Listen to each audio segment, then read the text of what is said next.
Hello, we're live again to another Snappy Chat. I did miss last week, but normally I'm here every Tuesday at 10 a.m. Sydney time, and it's so great to be with you guys again. I'm just going to check out and comments if anyone is here with us. Not yet, but hopefully you will show up. Some of you don't always check in. You're just watching from afar, which is okay too. I'm Christine Bell. I'm a customer strategist. I'm not going to go into all that right now, but I do love helping my clients really understand their customers and create great strategies that are aligned with who they are and what the customers want. So that's me. But Snappy Chat is all about learning and growing together, because the one thing I found being a business owner, a founder, is that it can get pretty lonely, especially if you don't have a big team. And even if you have a big team as the one in charge, it can get lonely too. And what I found is community and connecting with other owners and founders is everything in terms of learning and growing together. And we got Royce here. I appreciate you. You're always here. I appreciate you so much. And today we have the wonderful Laura. Am I pronouncing it correctly? Yeah. You're originally from Colombia, I believe, but you're going to share a little bit more about yourself just now. And you're all about emotional fitness and breath work. So I should really think about that now and breathe more. So I always go high, but let's breathe. And it's so great to have you here. So please share a little bit more about yourself. Thank you, Christine. How cool to be here in Snappy Chat. I love the name, by the way. It's snappy. Yeah. What can I tell you about me? I started a journey of personal development and growth because I was suffering from severe anxiety. This was back in 2010. And it took me on a journey of realizing, oh my goodness, this is what I want to be helping people with as well. And as I started, then I moved to Australia. And as I started learning different modalities and different things, different tools, I was helping myself, and I then started helping other people. And that's how the Love Approach project was born. It came from an initiative of like, I want to create a space where people can talk about their challenges and can grow and can, just kind of like question things and bring things up. And so that turned into then a coaching practice. So I basically now do emotional fitness coaching. I work with breathwork as well, which I have found basically is like the glue for everything, for any kind of personal development. That's the start. I also do behavioral profiling. I use extended disc and human design. And the first thing that I started using when I started this journey was vibrational healing. So frequency healing, sound therapy, hands-on healing. So I always bring an element of that because I find it very, very good for integrating all the work done. So that's I me. love that. I love that. There's so many different important parts to really understanding ourselves in more depth so we can take charge of ourselves and our health. And Roy says, hello, Lara. There's someone LinkedIn user. I don't know who it is, but they're looking forward to it. So that's wonderful. And I'm looking forward to chatting to you as well. So just briefly, so you came from Colombia, right? I love Colombia, by the way. I've been 3 times and I loved it. So where are you from originally? Bogota. I'm from Bogota. Okay. Wonderful. That's the only place I've been to, but I'd love to see more of the country. I have a great friend, Claudia. I don't think she's on right now. She lives in New York and she's from Colombia as well. And I just love the culture there. It's just a beautiful culture and beautiful human being. Someone is agreeing breathwork is helpful to see so many ailments and conditions. Totally agree. It's Sabrina. Hello, Sabrina. Lovely to see you. From the Hounds of Business community in the US. So what I love as well is you came to Sydney, and how long have you been in business for? So this is an interesting story because I started my business in 2014. But this is a challenge that I wanted to chat to you about. Perfect segue then. And it's that as I started my business, I was also, it was parallel, and it's been very parallel to my personal development and growth. And at that time, I was married. I had just gotten married, actually. And it was a journey of like, oh my goodness, there was a lot of struggle, inner struggle within me. I wanted to help people, but I also wanted to have a family, and I also wanted to, nurture that space. And I basically took my business more like a hobby, and I had all these limiting beliefs about what I was able to do, what I was capable of. I actually didn't think I could do it on my own. And now fast forward to 2023, and I separated from my husband, and that's when I made the decision, I'm gonna go all in on this. I'm going to take it seriously. I totally hear you. And we have different but similar stories. I just want to say hello to Mike Asherbrowner. He is here from the Hounds of Business community, also in the US. He's very cool. So if you don't know him, get to know him. Yes, I totally hear you. So you know what? I walked out of a job in 2015 and I just resigned one day. And it was no other reason that I just couldn't do it anymore. And it wasn't that I didn't like the actual work. I just couldn't do it. And it was actually a call that I had left a job 3 years before that. Again, one day I just walked out, and again, it was just something in me. And then I had started my own business a little bit and done something very different and creative and completely different. But I won't go into that now. And I found that I didn't have the confidence in myself. Even though I was very good at what I did, I actually lacked a real confidence in that I can do this myself. Why would anyone hire me? I can't just do a business? And then I went into another job knowing I should never sign that contract, but I stayed for 3 years to make it look like I was committed. And then I walked out, and it was exactly that. I sat down and I went, okay, I can't work for someone else, because I got offered other jobs and I turned them down. They were good jobs, high money. I was like, I can't do it. And something in me just screamed at me saying, you need to look at yourself. You need to get yourself healthy or you'll get ill. And it was a calling in me going, you're going to get ill if you don't start taking care of yourself. And then started a personal development journey in 2015. And it hasn't been easy. So I totally get what you're saying. And it goes hand in hand with believing in ourselves when it comes to building a business that will thrive and that we deserve, and that will help everyone that we want to help. But we have to help ourselves first, don't we? Yeah. And I would add to that I have found that it would be quite, let's say, maybe impossible, if that's the word, to build a business that is sustainable if you're not working on you. Because you might have, let's say, the energy to build something, right? And you put all your energy and you build this thing, and then if you haven't addressed the things that are going on here, maybe it's the stress, maybe it's the anxiety, maybe it's the trauma, maybe it's the past, whatever it is, at some point it's going to catch up with you. And so I have seen in my personal experience and from what I see from clients that I work with is that the journey of being a business owner and of personal development and growth, they have to go together.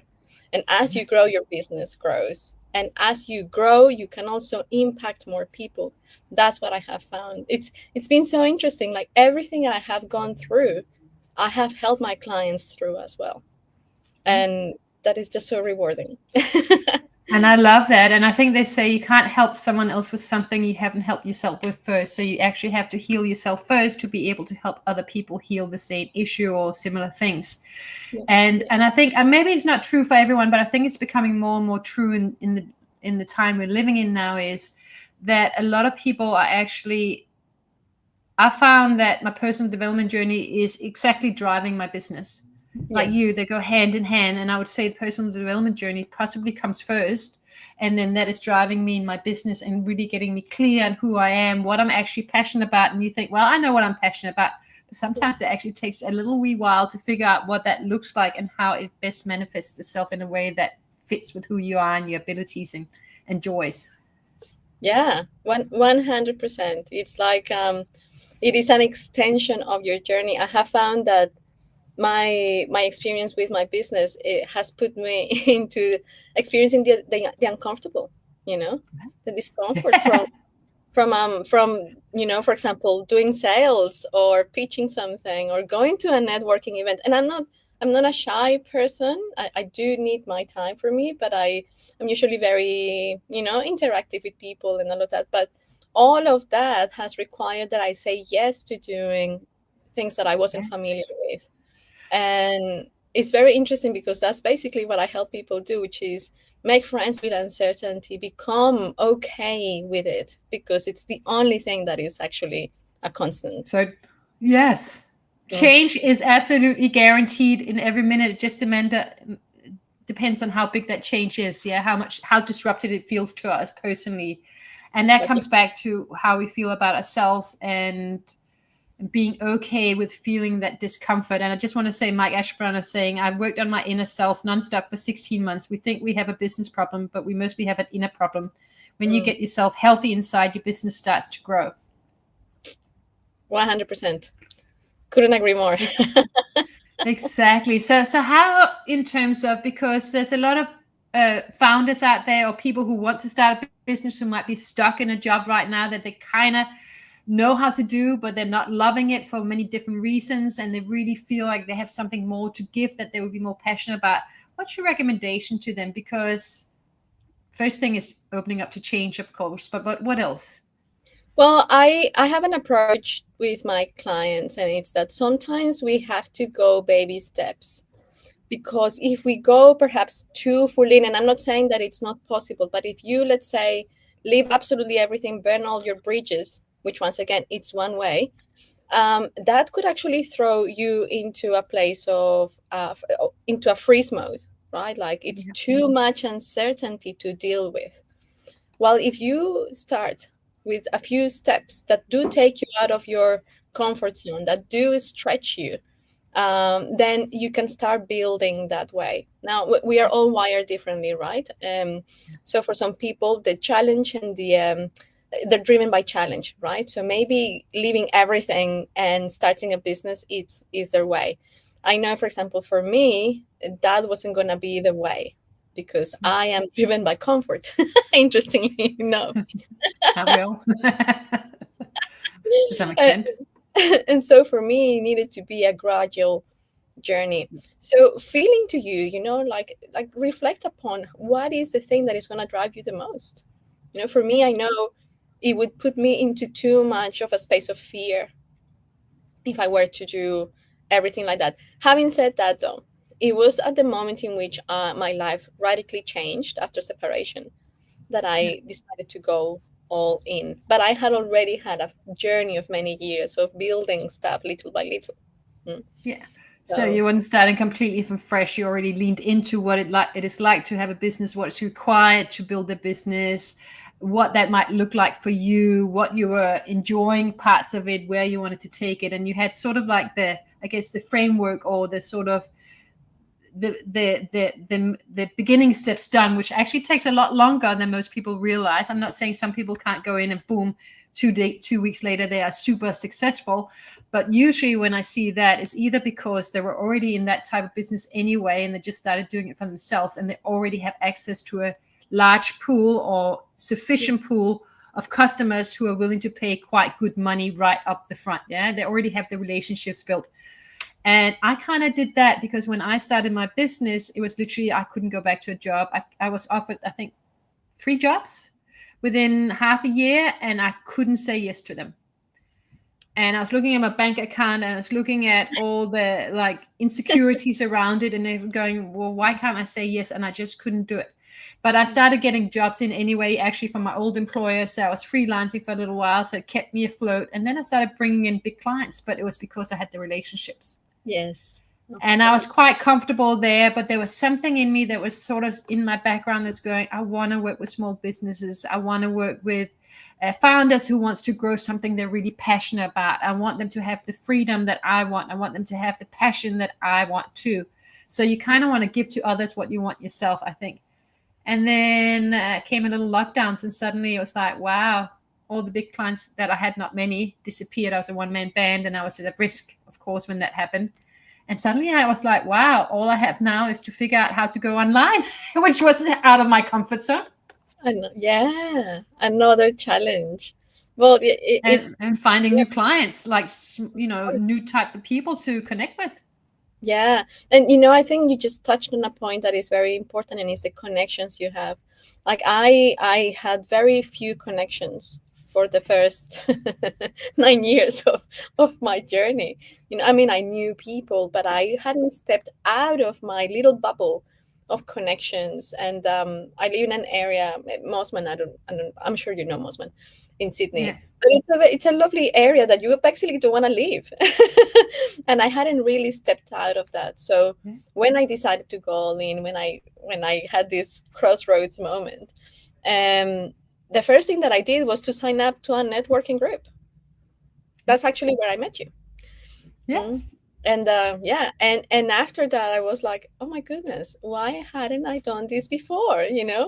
Expanding the network and meeting people from different industries with different ideas, with different kinds of businesses and ways of doing things.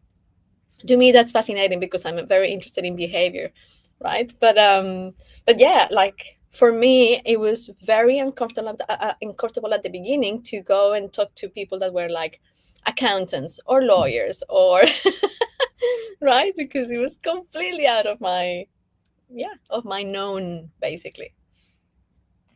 I know, and I think I can see a few people. I was just looking, when you see me look down, I'm looking at the comments on the side. What is saying? Mike is loving this conversation.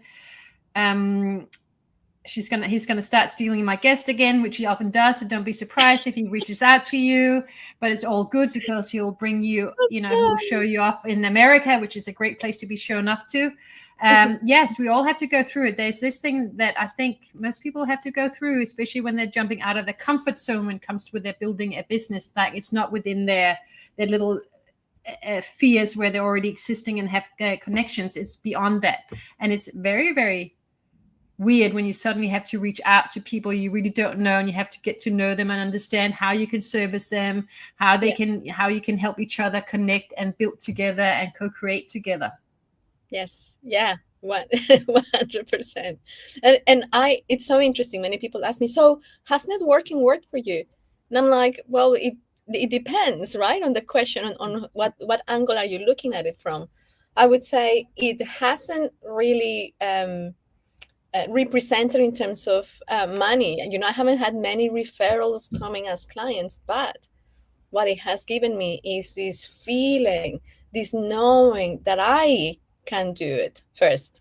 Second, it's giving me a beautiful network of people that are in the same journey that I am, which is building a business and helping others, helping people. And it's helped me also perfect my message. How am I going to talk about what I do? How am I going to do people actually understand what I do? And all these little refinements that you keep doing and working, and networking has been that for me. Meeting people, talking to people, expanding, growing. Yeah, exactly. And it's all about learning and growing, especially when you are on a personal development journey. Then it doesn't really matter what area, it's all becomes about learning and growing, and really understanding ourselves and how we are responding to certain things and where we have the limiting beliefs that can get in the way. Mine was not feeling worthy or not believing I was good enough, which was ridiculous because I was successful in what I was doing. And it's like, yet you can go around going, why would they hire me? I don't think they don't need me. Surely they don't need me. And I have to stop that voice going, oh, they don't need me. Because I don't know what other people necessarily need. And it's not for me to judge it. And that sort of mindset and language will actually stop me in my tracks. Oh my goodness. Yes. For me, it was, I can't. I can't. It's that feels like too much. That feels like too big. I can't, or I don't know enough. I don't have enough information.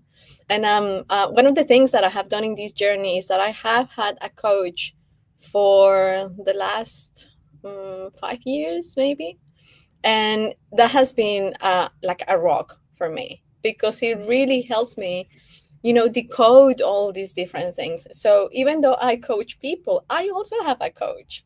And I love that you are honest about that because, sometimes I see some coaches out there and they're like, or even marketing people, and they're like, I know it all. I can do exactly for you. I'm like, well, it's not an exact science. Not even marketing is an exact science. And no one can guarantee the results. And it really comes down to who you are internally as well and how willing you are to go the length. And by the way, we've got Rob here, Rob Schreiber. So thank you for being here. So totally agree with you. So where from, in terms of what are your recommendation for people who are going through the same realization, to realize that the personal development journey is so key to it? And I know you said take small baby steps and stuff, but what else can you say in terms of what can we do? Sometimes we just have to jump out, don't we? Yeah, well, be willing to see yourself, to look at those, let's say, weak spots or those aspects where you haven't shed the light, because that's where the biggest growth is, really.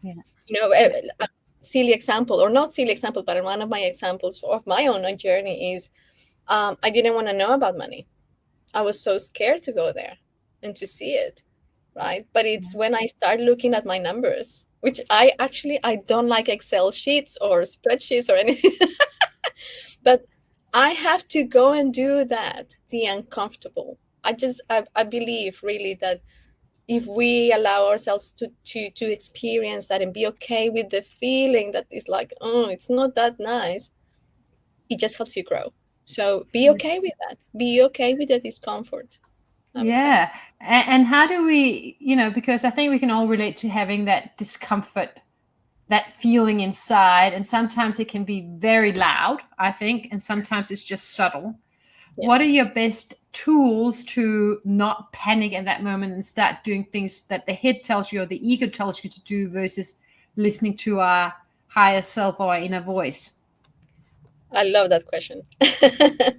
Well, as I went through my journey and I have learned many different things and modalities, as I was saying at the beginning, I believe breathwork is the glue, is the start. Once all you have to do really is to pay attention to how you're breathing. That's it. Mm. If you bring your attention to now how you're breathing now, you immediately step out of your mind and into your body. So I would say that the biggest issue we have in general is that we spend too much time in the mind and very little time in the body. And I don't mean exercising or eating. I mean like literally feeling into your body. Yeah. Because we tend to cut off. Yeah, we cut off and don't feel. When you pay attention to your breath, you drop into your body and your parasympathetic nervous system activates. So then you can make better decisions. You can think clearly. So just because we have quite a few people listening right now, can we do a 1-minute breath technique? Can you do it with us now? Of course. Well, let's do what everyone in the comments, and everyone is here. Stop. Don't look at anything. Close your eyes and listen to Laura. Beautiful. Okay. Well, so as you have your eyes closed, I'm going to invite you to bring all your awareness for a moment to your feet and feel or imagine your feet fully connected to the earth. You're bringing all of your energy to this moment, to this place, to this space. Once you've done that, I'm going to invite you to bring all your awareness to your breath and breathe only through your nose. Feel the air coming in through your nostrils and out through your nostrils. And notice the natural pause in between the exhalation and the inhalation.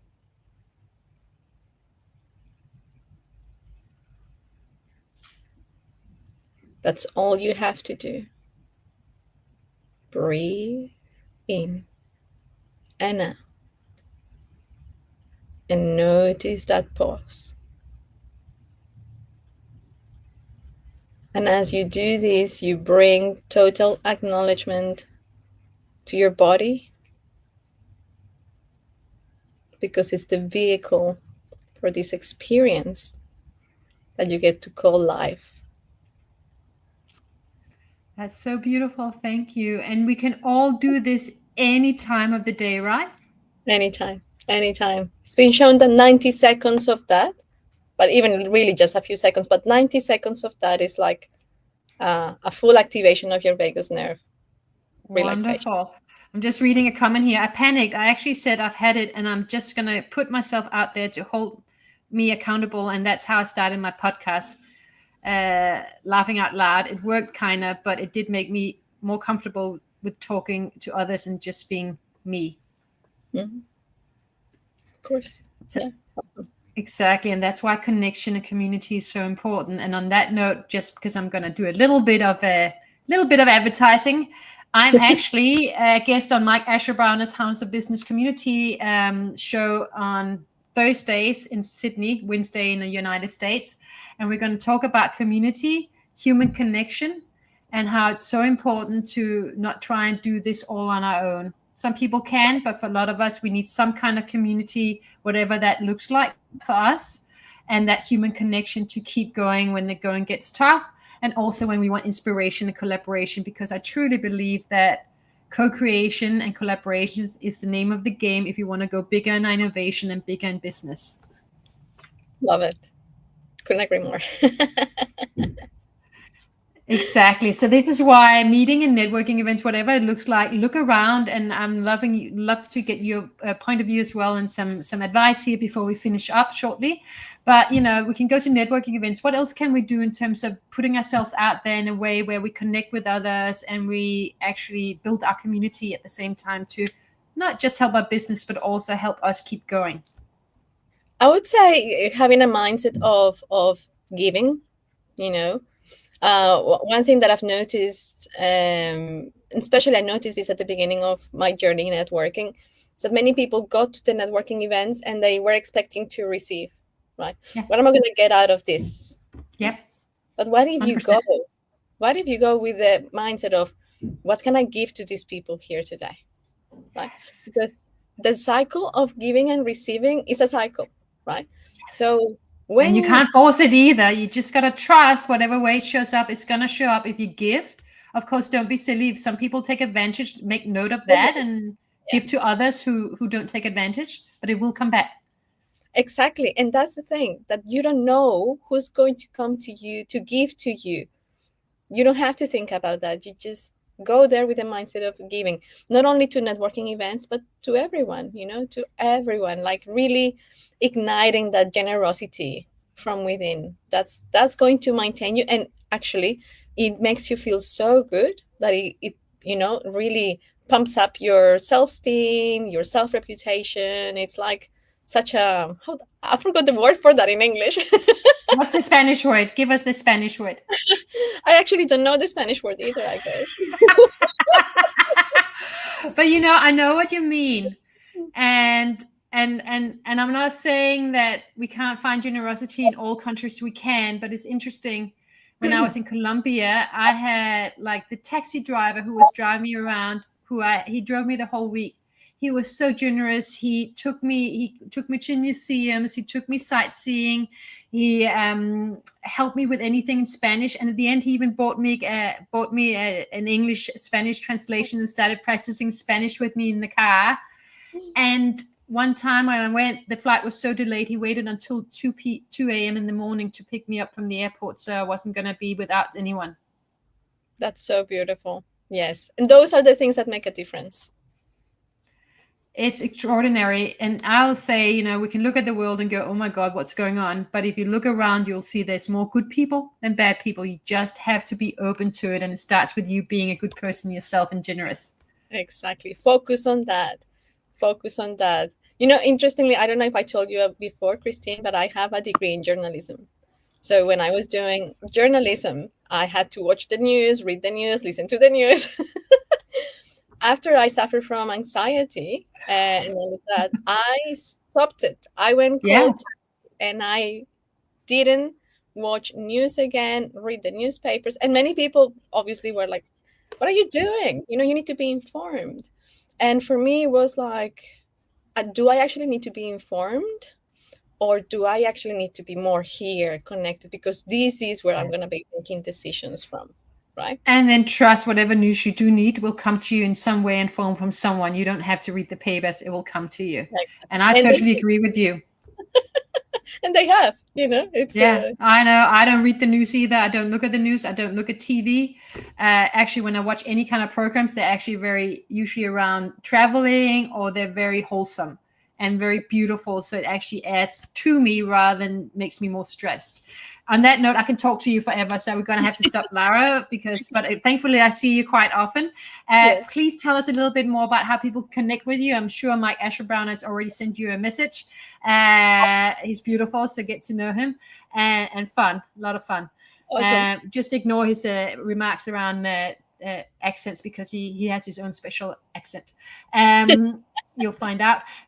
But how can people find out about you? I know you do a breathwork class in Sydney, but what else, whether they're online or in person, what can you offer? Yes. So I run some online workshops, in-person workshops in Sydney, but I also do one-on-one work. So people can find me on Instagram at The Love Approach Project, LinkedIn, Laura Gutiérrez, The Love Approach. What else? My website, theloveapproachproject.com. And all my offerings are there. Any questions, please reach out. I'm happy to help. I also offer a 30-minute discovery call. That's a good way to see people and I match, and we can work together or not, or I can guide them towards what's better. And you can work with people around the world, not just in Sydney? Yes, I have clients in different parts of the world. We have online, exactly. Perfect. And please put it in the comments afterwards. If you go into my profile, you can repost, but you can also respond to all the comments. And please put all your links in as well so people can find you and make it easier for them. Thank you, Christine. Thank you. Thank you so much for your time. I look forward to catching up with you very soon. I appreciate you. You're amazing, and we love your work. I love it. Rob loves it, and I can't wait to see you soon. Thank you, Christine. Beautiful community. Mwah. Ciao. And thank you for everyone being here. We appreciate you staying on.